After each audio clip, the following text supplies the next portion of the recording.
On May 6, 2026, the marble statues surrounding Stadio Nicola Pietrangeli at the Foro Italico stood as silent witnesses to a profound shift in the tectonic plates of professional tennis. These statues, carved in the 1930s to embody the pinnacle of athletic stoicism, have watched nearly a century of champions rise and fall. But what they witnessed on this Wednesday afternoon was not just another match. It was a market correction.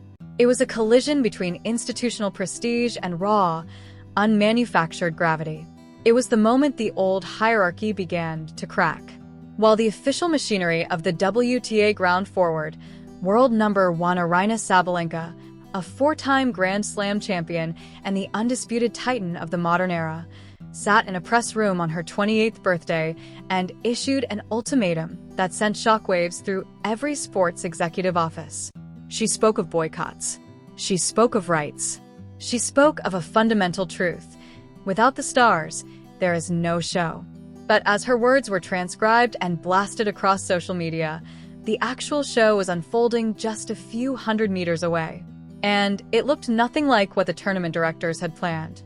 While premium sessions featuring the biggest names in the sport struggled to move tickets at inflated prices, an unseeded 20-year-old ranked number 42 in the world had done the impossible. Alex Eala had turned a 3,720-seat stadium into a fortress that was physically impossible to enter unless you had secured your spot weeks in advance. There were no tickets left. Not a single one. This is the story of a Wednesday in Rome that the tennis world did not see coming. And it forces us to ask a question that threatens the very foundation of how the sport is marketed today. What happens when the world's best players realize they aren't necessarily the world's most valuable ones? The implications of this contrast stretch far beyond a single tournament in Italy. We are currently watching a live experiment in the true value of human attention. For years, the logic of professional tennis has been simple. Win trophies, collect ranking points, and the audience will follow. Build the hierarchy at the top, and commercial success will trickle down.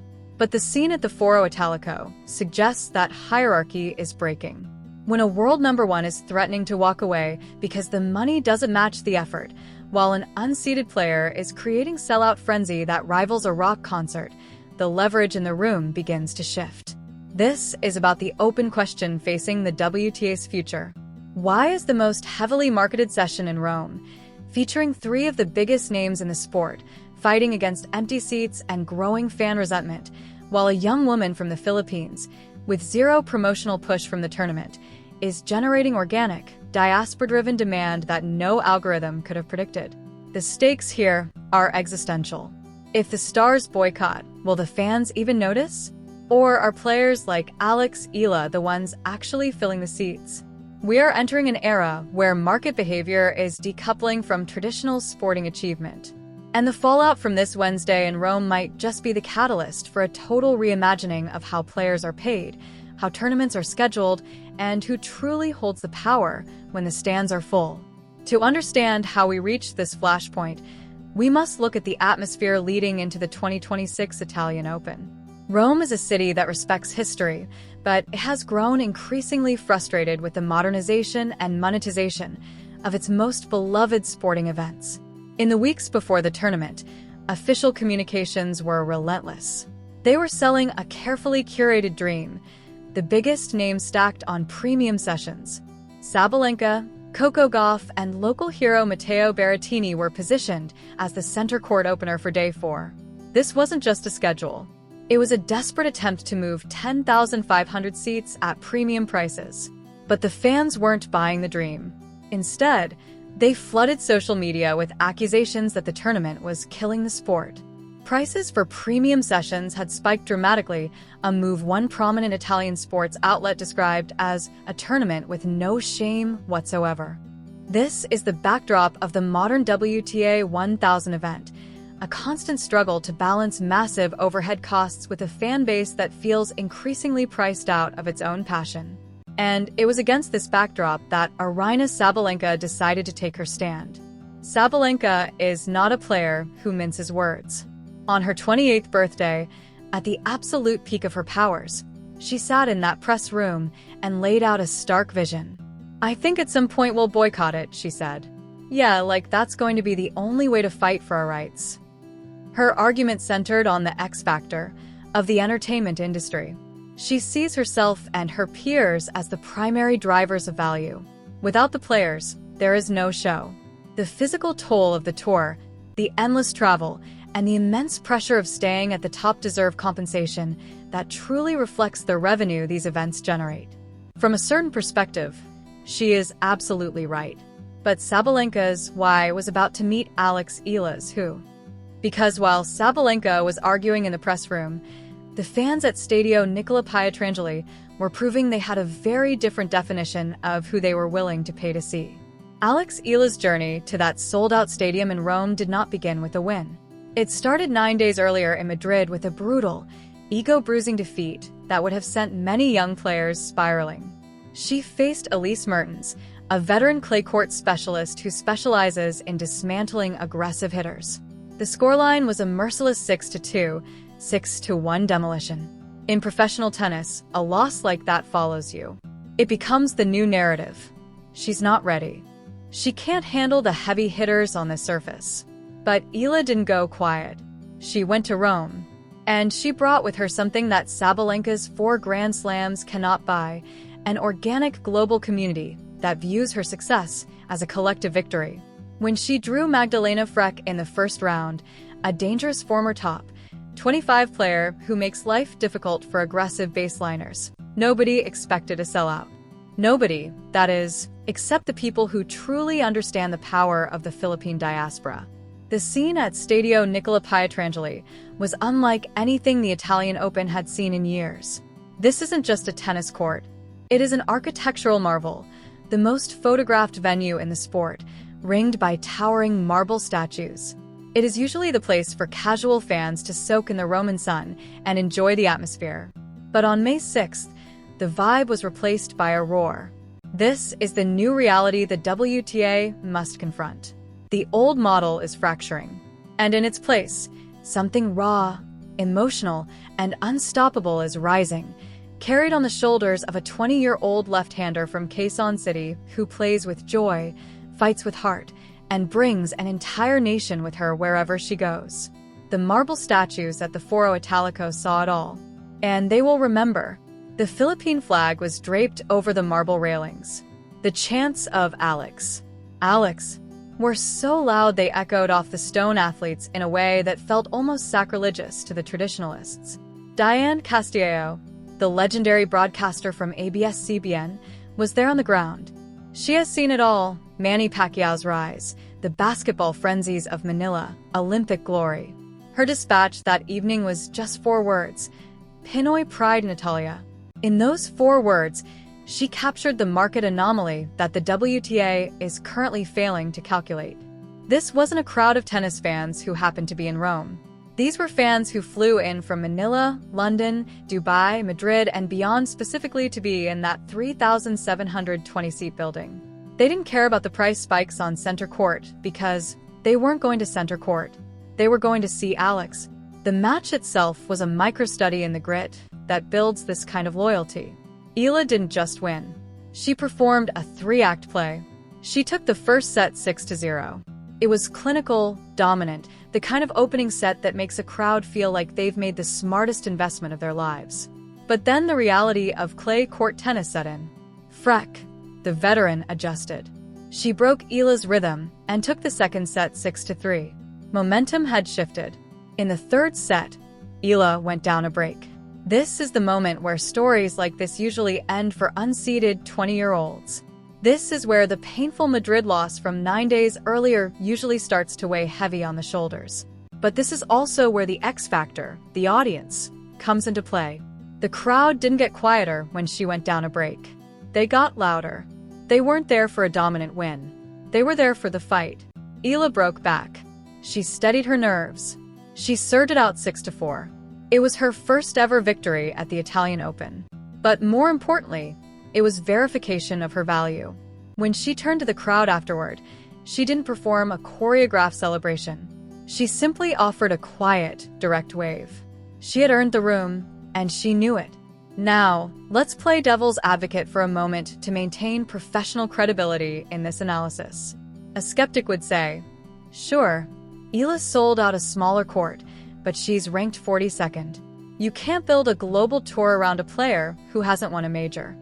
They would argue that Aryna Sabalenka is the one who carries the television contracts, the sponsorship deals, and the institutional prestige. They would claim Eala's crowd is merely a niche, diaspora-driven anomaly that doesn't reflect the real tennis market. And, in a traditional sense, they would be right. Sabalenka represents the high watermark of athletic excellence. Her boycott threat carries real weight because if the top 5 players in the world stop playing, the sporting integrity of the Grand Slams evaporates. But here is the counter-argument that tournament directors are starting to feel in their bones.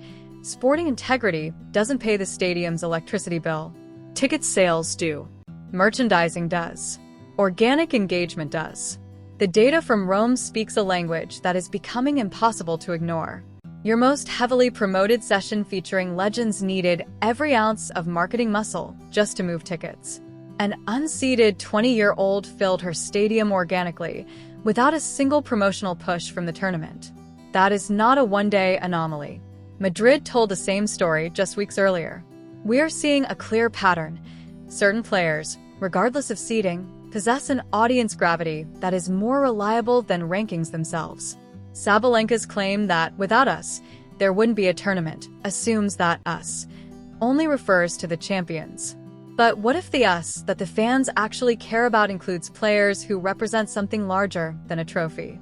What if the entertainment Sabalenka describes is being generated more effectively by the player on the marble court than by the player in the press room? This brings us to the hidden motives.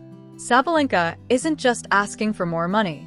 She's fighting for the future of the WTA's business model. She knows the prize money gap with the men's game is a glaring inequality that needs to be addressed. She is using her leverage as world number 1 to force a conversation that is long overdue. But the timing of her statement, delivered on the same day that Eala's brand of entertainment was alive and thriving on the side courts, creates a fascinating irony. Sabalenka is demanding more from the tournament because she believes she is the value. Meanwhile, the fans are showing, with their wallets, their flights, and their voices, that they define value differently. They are voting for the narrative of the underdog, for cultural connection, for heritage, and for the sheer grit of a comeback win on a Wednesday afternoon. The contrast we saw on May 6, 2026, is a portrait of 2 players relating to their audience in completely opposite ways.